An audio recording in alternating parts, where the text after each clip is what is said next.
Aujourd'hui, 250 000 personnes atteintes de troubles psychiatriques seraient sans abri. Et c'est en Californie, à Los Angeles, que le scandale a éclaté.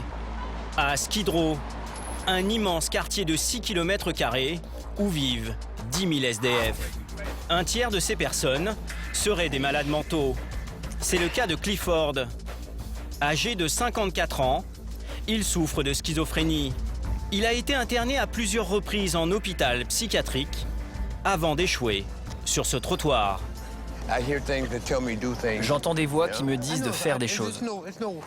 Ces voix, ce ne sont pas des démons. Ça vient de moi. Et je connais ma maladie mentale. Je sais que j'ai une personnalité double. Mais je ne vais pas les laisser, ces voix, m'entraîner vers le suicide ou blesser quelqu'un. Elles viennent souvent, ces voix.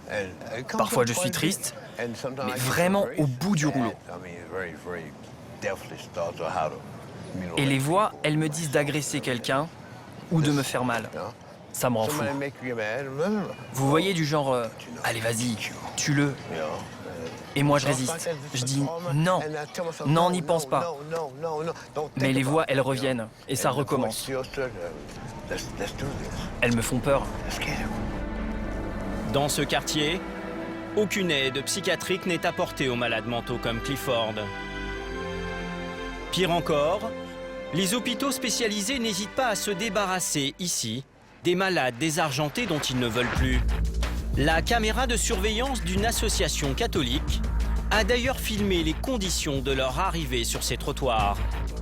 À droite de l'image, ce taxi va déposer une femme qui porte encore une blouse d'hôpital.